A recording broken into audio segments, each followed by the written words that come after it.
Selamat pagi, salam sejahtera untuk kita, salam sehat. Kita akan dihantar oleh firman Tuhan dalam aktivitas kita sepanjang hari ini. Marilah kita berdoa.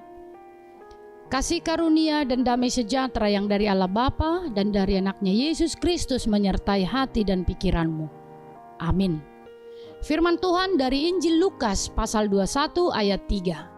Aku berkata kepadamu, sesungguhnya janda miskin ini memberi lebih banyak daripada semua orang itu. Demikian firman Tuhan. Mari kita bayangkan suasana di bait Allah saat itu. Orang-orang berdatangan, termasuk orang kaya dengan pakaian mewah mereka.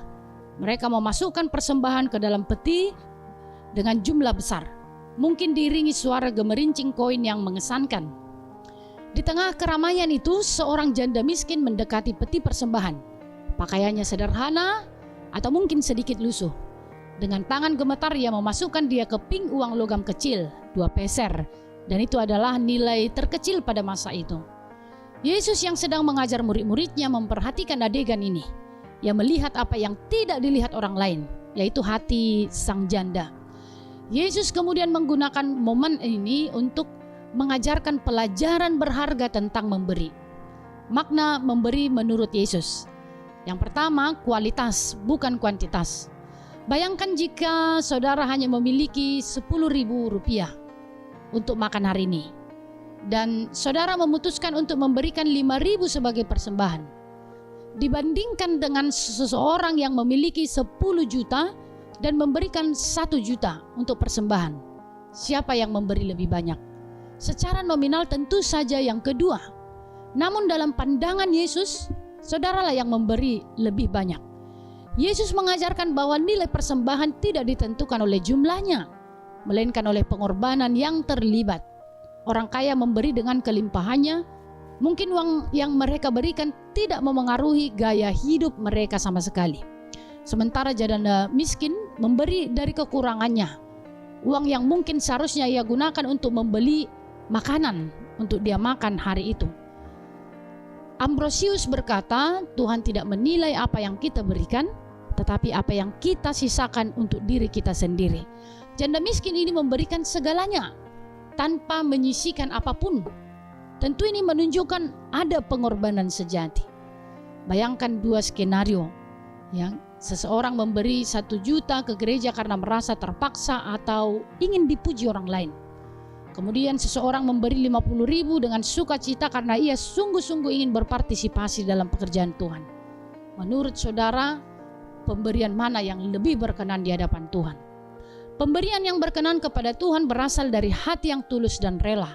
Seperti tertulis dalam 2 Korintus 9 ayat 7. Hendaklah masing-masing memberikan menurut kerelaan hatinya. Jangan dengan sedih hati atau karena paksaan. Sebab Allah mengasihi orang yang memberi dengan sukacita. Ada juga seorang teolog modern, C.S. Lewis, menulis jika pemberian kita tidak menyakitkan, itu berarti kita tidak memberi cukup. Ketika kita memberi hingga terasa, itu menunjukkan bahwa kita sungguh-sungguh menghargai apa yang kita berikan kepada Tuhan. Selanjutnya, iman dan kepercayaan. Coba bayangkan jika saudara berada di posisi janda miskin itu. Saudara hanya memiliki 2 keping uang terakhir untuk membeli makanan. Namun saudara memutuskan untuk memberikan semuanya sebagai persembahan. Bukankah itu membutuhkan iman yang luar biasa? Janda miskin menunjukkan iman yang luar biasa dengan mempercayakan seluruh nafkahnya kepada Tuhan. Tindakannya seolah berkata, Tuhan, aku percaya Engkau akan mencukupkan kebutuhanku. Sekarang, mari belajar memberi dengan sikap yang benar. Ada kalanya kita melihat orang memberi dengan cara yang kurang menghormati makna pemberian itu sendiri. Misalnya, memberikan persembahan mengucek-ucek uang sebelum memberikannya. Memberikan uang yang sobek atau kotor, memberi dengan wajah cemberut atau enggan. Tindakan seperti ini mencerminkan sikap yang kurang menghormati pemberian itu sendiri maupun penerimanya. Sebagai umat Tuhan, kita dipanggil untuk memberi dengan hati yang tulus dan sikap penuh hormat.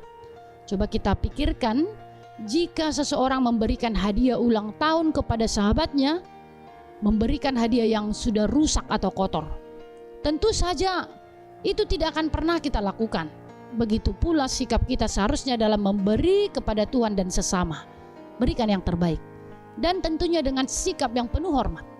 Bapak Ibu kaula muda yang Tuhan kasihi, dari teks ini kita belajar memberi dengan tulus. Mari kita memberi bukan karena paksaan, tetapi karena kasih kepada Tuhan dan sesama. Memberi yang terbaik, seperti janda miskin yang memberi seluruh nafkahnya. Kita juga dipanggil untuk memberi yang terbaik, bukan sekedar sisa-sisa. Selanjutnya, memberi lebih dari materi. Pemberian tidak selalu berupa uang. Kita dapat memberikan waktu, tenaga, perhatian, dan talenta untuk melayani Tuhan dan membantu sesama. Selanjutnya, memprioritaskan Tuhan. Janda miskin mengutamakan Tuhan di atas kebutuhannya sendiri. Kita diajak untuk merefleksikan prioritas kita dalam memberi. Bapak Ibu kaula muda yang Tuhan kasihi, firman hari ini mengingatkan kita bahwa nilai pemberian tidak diukur dari jumlahnya, tetapi dari ketulusan hati dan pengorbanan yang kita lakukan. Belajarlah dari janda miskin yang memberi dengan penuh iman, kasih, dan kerelaan hati. Amin. Tuhan memberkati.